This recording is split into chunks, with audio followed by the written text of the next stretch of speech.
Hello, dear friends. Myself, Dr. Ken Gaikwad, Associate Professor, Department of Botany, KTHM College, Nasik. Today, we are going to learn a practical paper third. The code of our practical paper is BO243, and today we are going to study epidermal tissue system. Some practicals we have completed in our laboratories. As per the guidelines of university, we have to complete 60% practicals, and you have to submit the journal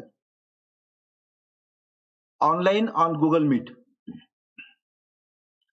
In this practical, we have to study here epidermal tissue systems, what are the different trichomes and types of stomata. Now, title of our today's practical is study of epidermal tissue system. Now, we have seen in anatomy there are different tissue systems are there: epidermal tissue system, vascular tissue system, mechanical tissue system, and ground tissue system. Out of that, we have to learn here study of epidermal tissue system.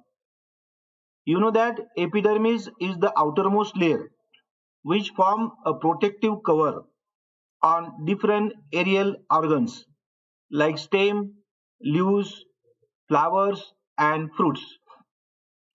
Of these, lip epidermis is functionally very important because it bears two important structures. That important structures are stomata and trichomes. Epidermis of root is termed as epiblema. Now, second part of epidermal tissue system is nothing but the stomata. Stomata are nothing but the small openings which are very useful for exchange of the gases. That's why they are concerned with gaseous exchange on which depends photosynthesis and respiration, the two metabolic processes of the plant, respiration and photosynthesis. Stomata also allow transpiration, which results in the loss of excess water absorbed by the soil from root system. Then third part of epidermal tissue systems are nothing but the trichomes. Trichomes are epidermal appendages. These includes glandular and non-glandular hairs, then scales, papillae, and the absorbing hairs of roots. Trichomes form a covering on the plant parts.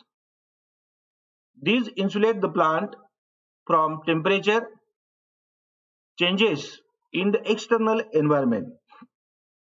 Trichomes also help to reduce the rate of transpiration.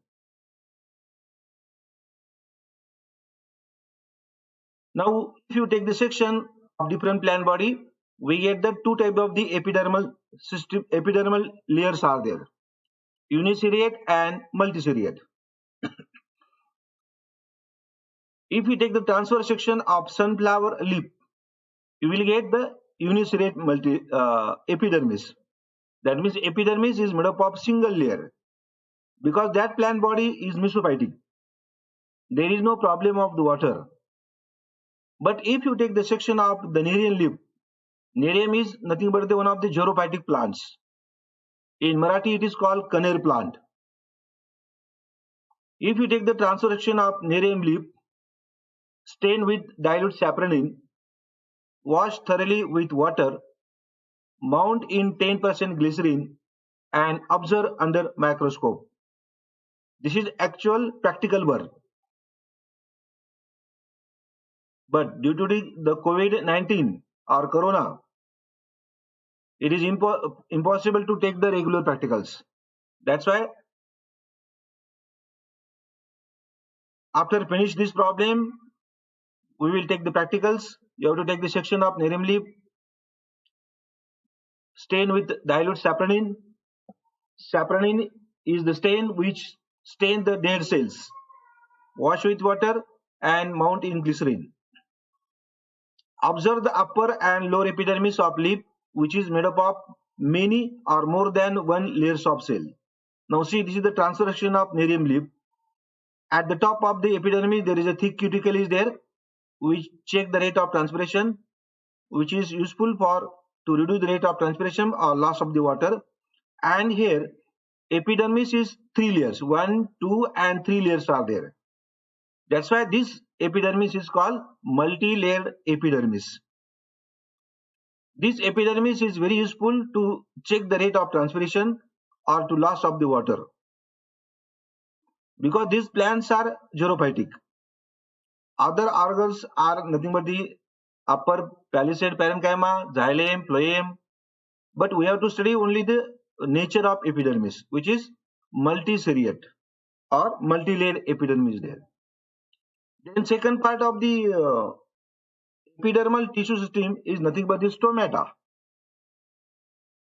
I told you that the stomata are nothing but the small openings or small pores which are present on lower epidermis or in some plant on upper epidermis.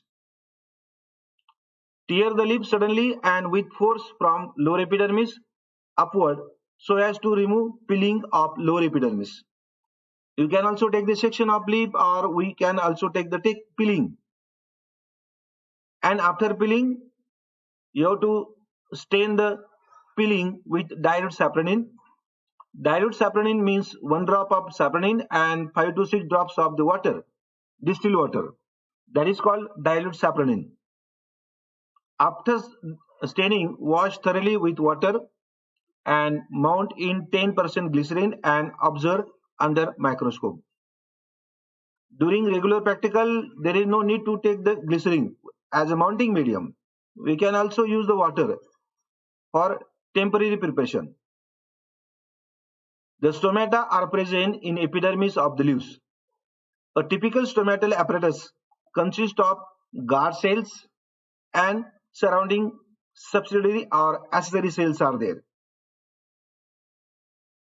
The subsidiary cells are epidermal cells associated with guard cells. These are morphologically distinct from the other epidermal cells. Now let us see first of all typical dicot stomata. For example, sunflower's leaf.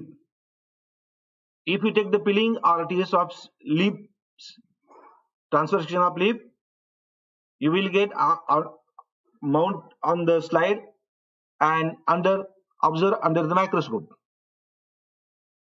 The guard cell of sunflower stems are unevenly thickened. The outer convex surface is thin and elastic, while the inner concave surface is thick and non-elastic. Each guard cell has a prominent nucleus. Chloroplasts are discoid and are arranged centrifugally near the outer wall. The guard cells are kidney-shaped. Subsidiary cells are not distinct, and epidermal cells surround the stomata irregularly. Now, these are some diagrams of dicot stomata and monocot stomata. The dicot stomata show the kidney shape. 2 guard cells are there. This is small pore or stomata, open stomata, and this one is the closed stomata. Now here 2 guard cells are there. Each guard cell having the prominent nucleus and rich in cytoplasm. And surrounding 1, 2, 3, 4, 5. These are nothing but the accessory cells or subsidiary cells. Stomata are open during daytime and show the small pore. This is the outer thick wall, thin wall is there, and inner wall is elastic and thick in nature. And during daytime they are open. During night time the dicot stomata are closed.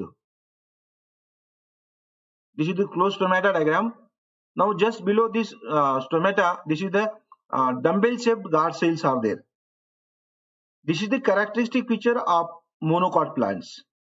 In every monocot plants, you will get dumbbell shaped, and in dicot, it is the kidney shaped guard cells are there.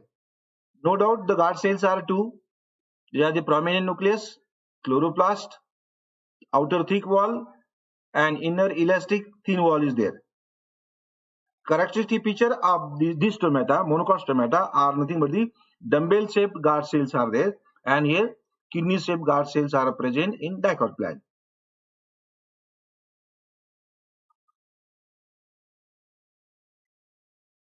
Typical stomata, monocot stomata. We have seen the diagram. For example, maize leaf. If you take the peeling of maize leaf, the guard cells are dumbbell shaped. A pair of subsidiary cells is present with their common wall at right angle to the long axis of the guard cells. In this way, we have seen the typical stomata of dicot and monocot plant. We have taken here example of dicot, that is sunflower, and monocot stomata, that is the maize leaf. And we have studied the diagrams of dicot stomata, upper figure and lower figure monocot stomata. Now, third part of this practical is study of trichomes. Trichomes are nothing but the epidermal outgrowths. First of all, during practical, we have to scrape the surface of stem or leaf with blade or scalpel on glass side. Then you have to stain with dilute saponin and mount in 10% glycerin and observe under microscope, compound microscope.